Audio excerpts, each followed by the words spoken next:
सभी CTET exam देने वाले सभी स्टूडेंट्स को प्यार भरा नमस्कार। तो उस नमस्कार के साथ हम आज आपके सामने ये लेकर आ रहे हैं। वैसे बहुत अच्छी बात तो नहीं है, लेकिन फिर भी पास होना भी बहुत ज़रूरी है। अच्छी बात नहीं है, लेकिन फिर भी पास होना ज़रूरी भी है। तो उसके लिए क्या करना है आपको, क्योंकि भाई अंतिम दिन कल आपका एग्ज़ाम है, यही रात अंतिम, यही रात भारी।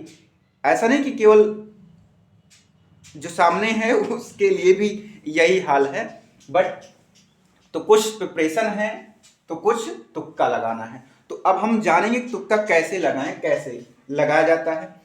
तो इस पर ये देखना है कि जैसे हम लोग का एग्ज़ाम कल 21 जनवरी कल एग्ज़ाम है। आप सबको सेंटर सब एडमिट कार्ड निकाल लिए, सब कुछ पता कर लिए हैं। तो आपको ये देखना है, सबसे बड़ी बात है कि कोई भी स्टूडेंट होगा, कोई भी, मतलब जो सीटेट का एग्ज़ाम दे रहा है, इसका मतलब वो कुछ ना कुछ तो पढ़ा लिखा होगा। इतना भी नहीं कि वो जीरो है। तो वो अगर मान लीजिए किसी को 100 क्वेश्चन आ रहे हैं, ठीक है ना, 100 क्वेश्चन उसका सही सही आ रहा है, तो वो तो 100 क्वेश्चन तो पूरा सही लगाएगा। अब किसी को भाई 80 आ रहा है, 80, तो उसके पास तो भाई पास होने के चांस नहीं बच रहे हैं, 80। तो अब ये लोग कैसे क्या करें, इसमें 2-3 की पॉइंट होता है। तो वो की पॉइंट क्या है उसे आप समझ पा गए तो आपका 100% श्योर है कि कम से कम मान के चलो आपका 20 से 25 क्वेश्चन तुक्के से सही हो जाएंगे, ये गारंटी है। कैसे होंगे इस बात को आप समझें। यहां पर आपको उस क्वेश्चन में क्या क्या समझना है। क्वेश्चन के अंदर कुछ टैग पॉइंट होंगे, कुछ पॉजिटिव बातें होंगी, कुछ नेगेटिव बातें होंगी, उसको आपको समझना पड़ेगा। सबसे पहला काम आपका ये है, जैसे जो प्रश्न आपको आ रहे हैं उसमें तो आपको सही लगाना है। जब आपको प्रश्न नहीं आ रहे हैं तब आपको कैसे, कौन सा ऑप्शन टिक करें कि वो आपका वो सही हो जाए, तो हम उसी पर बात करेंगे। सबसे पहला पॉइंट आपको क्या करना है, जैसे क्वेश्चन में कहीं पर बोथ लिखा हो, बोथ का मतलब ऑप्शन दोनों, जैसे कहता है ए बी दोनों सही है, तो अगर दोनों करके कहीं पर आता है तो इस वाले ऑप्शन पे पक्का मार देना, आप ये 100% श्योर है। और दूसरी बात, कहीं कहीं पर ये आता है ऑल ऑफ दीज या एबव, मतलब ऐसे, ठीक है ना, एबव, तो इसका मतलब ऊपर जितना दिया, मतलब से ए बी सी और डी ऑप्शन है, और यहां पर दे दिया सभी दे दिया।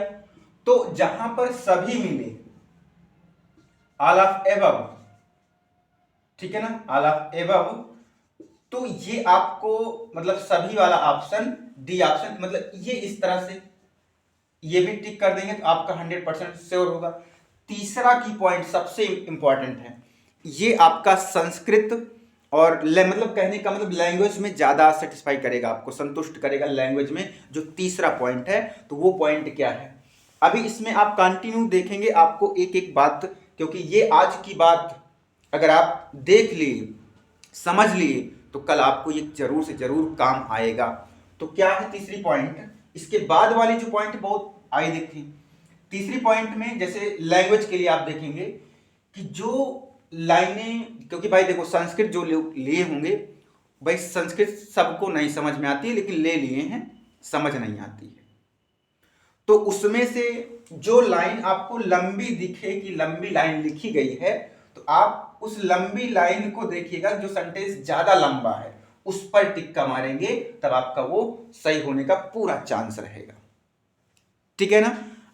अगला पॉइंट क्या है आपका, अगला पॉइंट ये है कि कुछ प्रश्न में ऐसे होते हैं, अब आप तो दोनों और सभी, और उसके बाद जो सेंटेंस आपका लंबा दिखे, ना समझ में जो सेंटेंस लंबा दिखे उसमें टिक मारना है आपको, ठीक है ना। उसके बाद सबसे लास्ट पॉइंट ये है,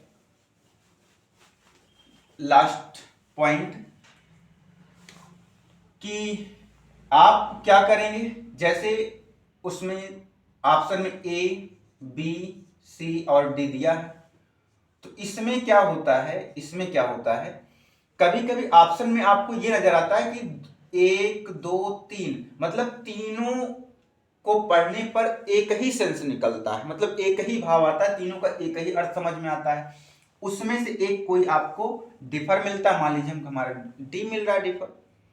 तो अब हमें क्वेश्चन पे आ जाना है कि हमारा क्वेश्चन वो क्या पूछा है, पॉजिटिव पूछा है, पॉजिटिव वे में कि निगेटिव में, नकारात्मक पूछा है, सकारात्मक या मतलब नकारात्मक में।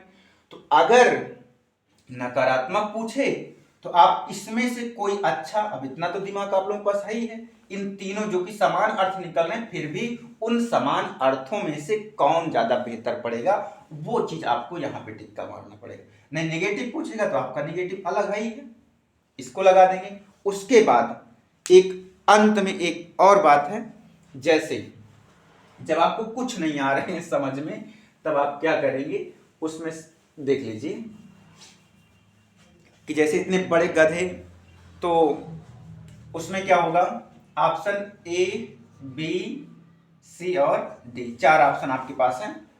तो इन 4 ऑप्शन में जैसे आपको लगातार 3-4 प्रश्न नहीं आ रहे हैं लगातार, तो उसमें ये ध्यान रखना भैया, ये मत करिएगा कि पहले जो मान लीजिए ये पहला नहीं आ रहा है, दूसरा भी नहीं आ रहा है, तीसरा भी नहीं आ रहा है, चौथा भी नहीं आ रहा है, पांचवा भी नहीं है, लगातार 4-5 क्वेश्चन नहीं आ रहे हैं। उसमें आपको ये नहीं करना कि पहले वाले में ए लगा दी, दूसरे में बी, तीसरे में सी, चौथे में डी, पांचवे में फिर ए, ऐसा नहीं सीक्वेंस लाना है आपको।